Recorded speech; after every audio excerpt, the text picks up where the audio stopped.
Congress party అధికారంలో ఉన్నా ప్రగతి పక్షంలో ఉన్నా చట్టాలను గౌరవిస్తుందని అధికార దుర్వినియోగం చేయదని నాగర్ కర్నూలు జిల్లా మైనార్టీ అధ్యక్షులు ఎండి హబీబ్ రెహమాన్ అన్నారు. జిల్లా కేంద్రంలో ఆయన మీడియా సమావేశం ఏర్పాటు చేశారు. 2014 నుంచి 2018 టీఆర్ఎస్ అధికార దుర్వినియోగం చేసిందని అన్నారు.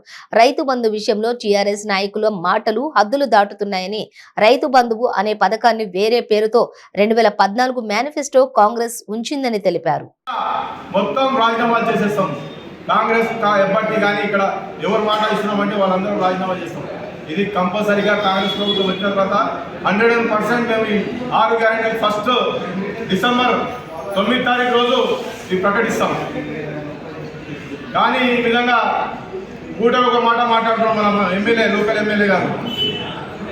ఆ రోజు దామరెడ్డి గారు బేషరతుగా నీకు బీఆర్ఎస్ పార్టీలో పోయి నీకు సపోర్ట్ చేయడం జరిగింది. గుజుగుల దామరెడ్డి గారిని ఏ విధంగా కాంటి సార్ అని చెప్పినావు, ఈ రోజు ఏదో చెప్తున్నావు నువ్వు.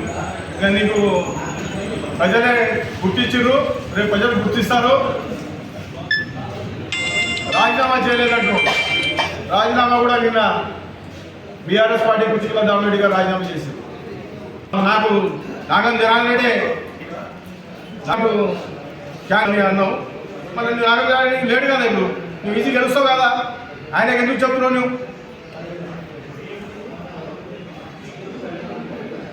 ఎమ్మెల్యే పరిశాన్ అయ్యి ఏదో మాట్లాడుకోవడం, ఏదో మధ్యస్థమితం అయిపోయింది. ఇంకా ఎలక్షన్ రాలేదు, ఇంకా 3 తారీఖు నుంచి ఎలక్షన్ ముందు ఉంది. ఇప్పుడే మధ్యస్థమతి అయిపోయింది. ఎమ్మెల్యే మాట్లాడడం జరుగుతుంది.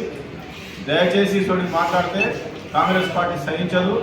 రేపు గెలిచేది సునామీ లాగా కాంగ్రెస్ పార్టీ. మన ఉమ్మడి జిల్లాలో 14 గెలుస్తుంది. 100% అవకాశాలు ఉన్నాయి. జై కాంగ్రెస్. నిన్న బీఆర్ఎస్ ప్రభుత్వం ఆరోపణ చేయడం జరిగింది.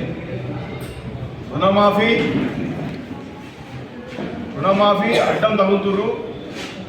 అదేవిధంగా రైతు బంధు గురించి కాంగ్రెస్ వాళ్ళు వేయకూడదని వాళ్ళు ధర్నాలు అవి చేస్తున్నారు.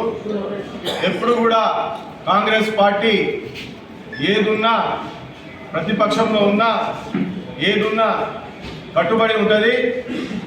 గతంలో కూడా ఎలక్షన్ ముందు రైతు బంధు వేసి దొడ్డు దారిన గెలవడం జరిగింది. కరెక్ట్గా ఎలక్షన్ రోజు పైసలు వేసి గెలవడం జరిగింది. మీ ప్రభుత్వంలో, తెలంగాణ ప్రభుత్వంలో 10-15 తారీఖు వరకు కూడా మన గవర్నమెంట్ ఎంప్లాయీస్కు జీతాలు ఇవ్వని పరిస్థితి ఉంది. మేము అంటున్నాం ఒకటే, 2 తారీఖు నవంబర్ రోజు నువ్వు రైతు బంధు వేయి దమ్ముంటే కేసీఆర్ గారు. అదేవిధంగా మీరు కాంగ్రెస్ రైతు బంధుకు అడ్డమని అంటున్నారు. అది తప్పు. వైఎస్ రాజశేఖర రెడ్డి గారు ముఖ్యమంత్రి ఉన్నప్పుడు ఒకటేసారి కరెంటు మాఫీ చేయడం జరిగింది, కరెంట్ బకాయిలు మాఫీ చేయడం జరిగింది. అదేవిధంగా బ్యాంకులో రుణాలు ఉంటే రైతులకు మాఫీ చేయడం జరిగింది. అదేవిధంగా ఎన్నో సబ్సిడీ స్కీములు, యూరియా సబ్సిడీ కానీ రైతులకు అన్ని విధాలుగా ఆదుకోవడం జరిగింది ముఖ్యమంత్రి వైఎస్ రాజశేఖర రెడ్డి గారు ఉన్నప్పుడు కాంగ్రెస్ హయాంలో. ఈరోజు మీరు చెప్పడం ఎంత దారుణం ఉందంటే అంత దారుణం ఉంది. ఆ రోజు 7 గంటలు కరెంట్ ఫ్రీ ఇచ్చినాం, 9 గంటలు కరెంట్ ఫ్రీ ఇచ్చినాం. కాంగ్రెస్ ప్రభుత్వం ఇచ్చింది. మొత్తం రాష్ట్రం ఏపీ ఉండే మొత్తం. ఈరోజు 119 కాన్స్టిట్యున్సీలు మావి.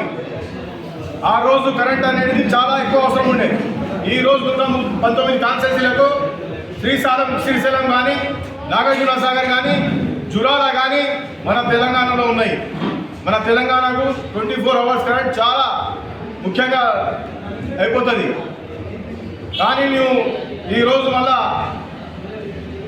వేరే నాటకాలు చేసి పబ్లిక్ తప్పుదో పట్టిస్తున్నాం.